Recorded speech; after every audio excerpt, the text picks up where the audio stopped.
1937년부터 1945년까지 국공합작의 시대야말로 중국 공산당 세력 확장의 절호의 시기였으며 바로 우리나라 조선의용대의 전성시기였다.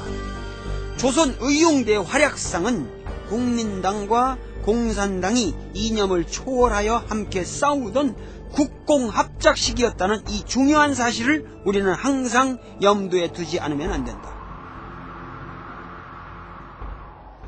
연안 간부학교 일람표가 여기 있는데 이렇게 많은 학교들이 여기 사진이 다 있고 그런데 여기에 아주 유니크한 것이 조선 군정학교가 들어가 있습니다.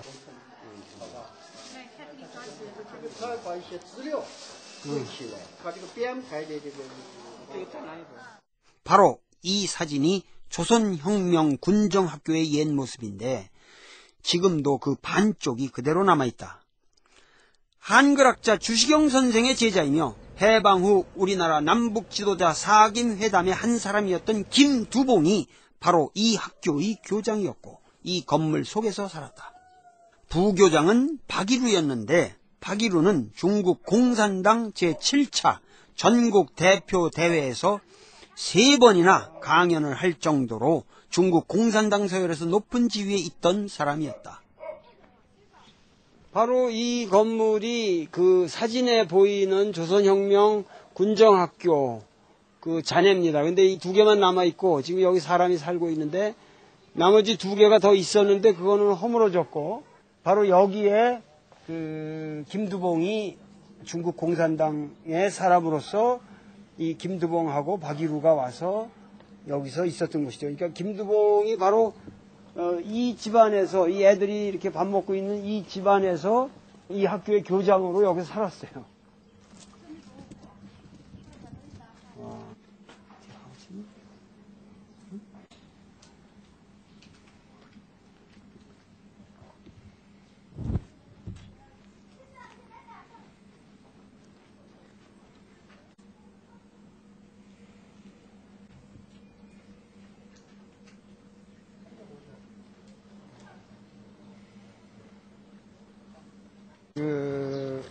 한국인들이 썼던 연자방화가 여전히 남아 있습니다.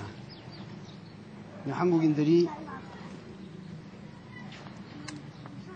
여기서 일하면서 공부했다는 얘기죠. 이 조선 공산당의 그야말로 그 우리나라 해방 후에 소위 그 북조선에서 활약한 그런 공산당들이 가장 정통으로 배양된 곳이 바로 이 지역이죠. 여기서 그 교장실이 있었고 저 산 위에 많은 이 동들이 있었는데 거기 학생들이 기거하면서 공부하고 있었다고 합니다.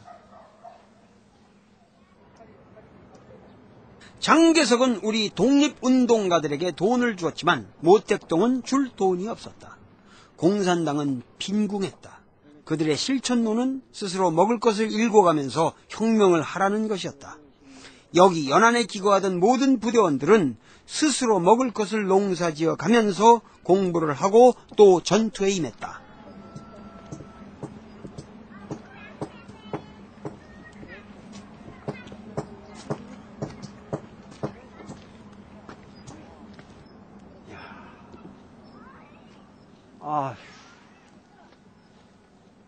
이 산꼭대기에 와, 또 이런 엄청난 연자방화를 발견하게 되는군요.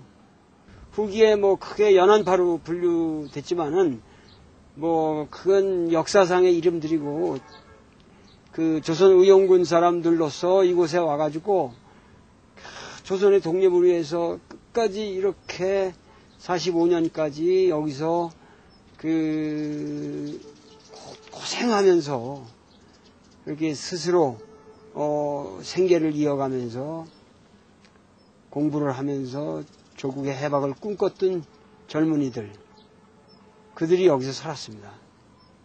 참 그들이 살았던 그 삶의 현장에 와보니까 정말 눈물이 나오네요.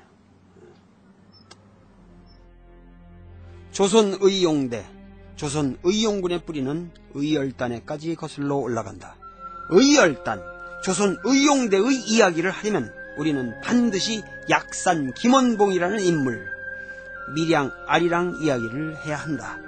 그러나 김원봉의 이야기는 잠깐 미뤄두기로 하자.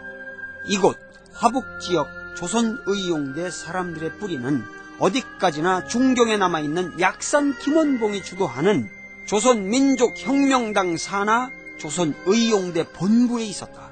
그러나 이 화북지대 사람들은 점점 독자적인 조직으로 발전해갔다. 그리고 이 화북지역의 조선의용대 사람들이야말로 가장 맹렬하게 항일투쟁을 전개하였다. 이곳은 의용대 간부를 양성하던 군관학교였다.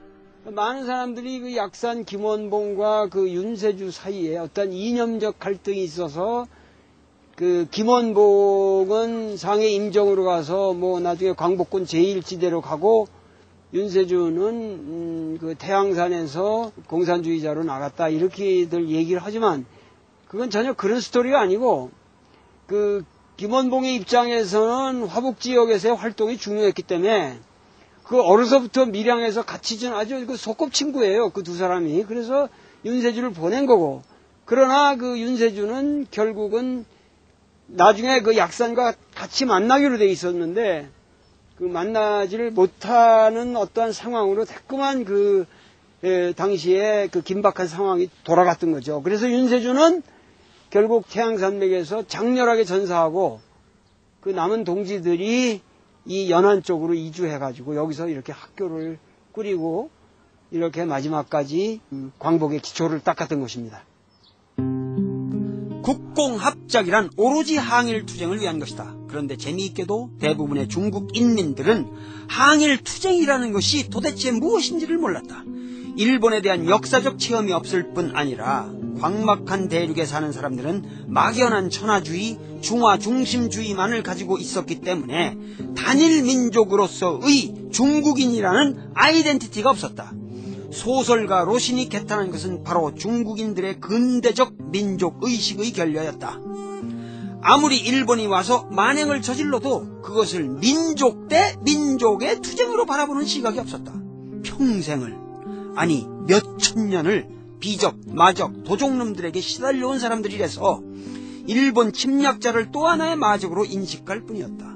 따라서 포괄적인 대일 투쟁 전선을 형성한다는 것이 너무도 어려웠다. 이러한 암흑적 세태에서 빛나는 주옥처럼 등장한 것이 바로 조선의용대다. 조선 사람들은 이미 구한말 의병으로 시작하여 3.1운동을 거쳐 수없는 일제 만행과 참변을 체험하면서 강렬한 민족의식과 애국, 애족의식, 그리고 일본 제국주의 타도에 대한 열렬한 투쟁 의지를 불태웠다. 그리고 조직력과 전투력이 있었고 무엇보다도 일본군과의 기나긴 투쟁 경력을 통해 일본군을 너무도 잘 알고 있었다. 따라서 조선의용대는 소수였지만 중국의 항일투쟁을 리드해간 가장 정예로운 아방가르드 전투부대였다. 조선의용대는 최전방의 돌격부대며 첩보부대며 선전부대였다. 조선인들은 항일투쟁에 있어서는 중국인의 대선배였던 것이다.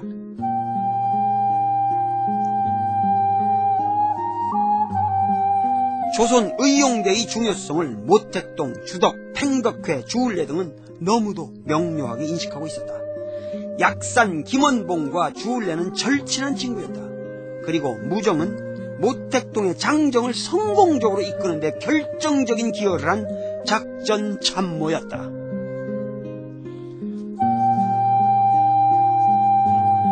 활로군의 항일투쟁에서 가장 필요했던 요원들은 일본 말을 할 줄 아는 사람들이었다. 당시 중국에는 일본어에 능통한 자가 소수였다. 그런데 한국 사람들은 거의 모든 사람들이 일본어, 한국어, 중국어에 능통했다. 선전 첩보 요원으로서는 최적